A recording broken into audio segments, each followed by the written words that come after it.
Hi అండి, నమస్తే. Welcome back to our channel నేత్ర వ్లాగ్స్ ఇన్ తెలుగు. ఈరోజు వీడియో గులాబీ మొక్కకు ఇలాగా ఎక్కువగా ఫ్లవర్స్ రావడానికి నేనేం కేర్ తీసుకున్నానో, ఏం ఫెర్టిలైజర్ ఇచ్చానో ఈ వీడియోలో అయితే చెప్తాను.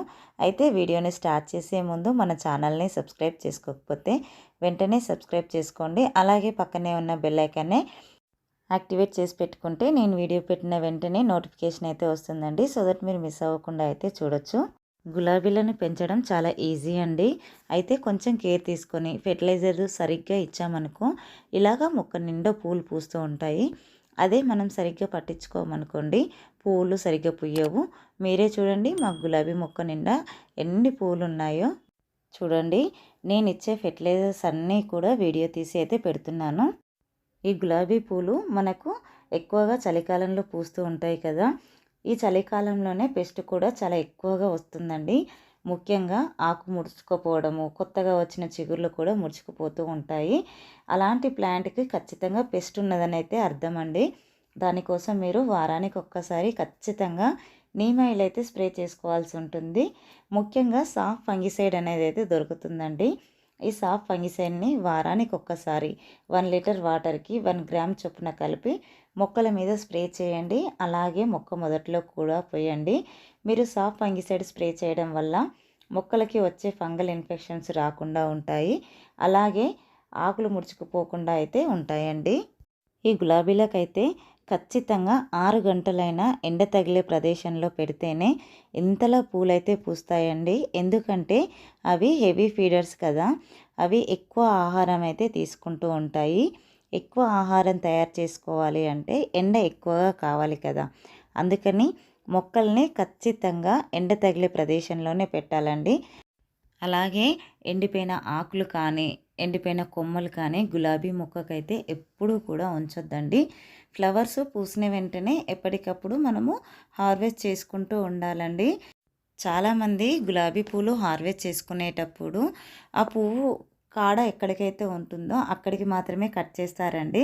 అలా కాకుండా 2 ఆకులు కిందికి కట్ చేస్తే కనుక వెంటనే మనకు కొత్త చిగుర్లు అనేవి వస్తాయండి. అలాగే కొత్త చిగుర్లు రావడంతో పాటు మొగ్గలు కూడా వస్తాయి. ఇక్కడ వైట్ గులాబీ చూసారా అండి, అసలు ఎంత చక్కగా పూసాయో. ఇక్కడ చూపిస్తున్న మొక్కనైతే పన్నీర్ రోజ్ అండి. Pink colour, light pink colour. Flower అయితే చాలా బాగా వస్తుందండి. అలాగే స్మెల్ కూడా చాలా బాగా వస్తుందండి. ఈ చలికాలంలో వాటర్ అనేది ఎప్పుడూ కూడా చూసుకొని ఇవ్వాలండి. మనము కుండీలో తేమ లేకపోతేనే వాటర్ ఇచ్చుకోవాలండి. 2 డేస్కి ఒకసారి మనం వాటర్ ఇస్తే సరిపోతుంది. పూలు ఎక్కువగా పూయడానికి కావాల్సింది ఫెర్టిలైజరు. ఇప్పుడు ఆ ఫెర్టిలైజర్ ఏంటో చూసేద్దామండి. చూస్తున్నారు కదండి, ఇక్కడ 1 లీటర్ వాటర్ తీసుకున్నాను.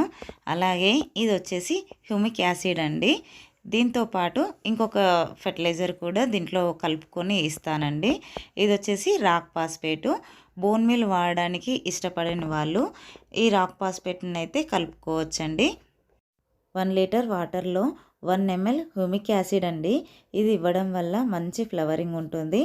అలాగే మొక్కల రూట్స్ అనేవి అయితే బాగా స్ప్రెడ్ అవుతాయండి.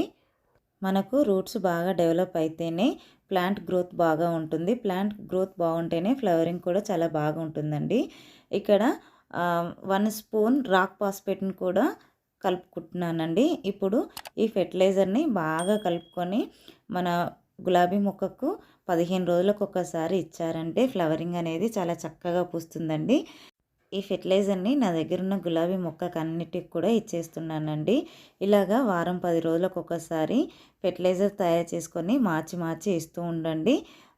గులాబీలు అనేది చాలా చక్కగా గుత్తులు గుత్తులుగా అయితే పూస్తాయి.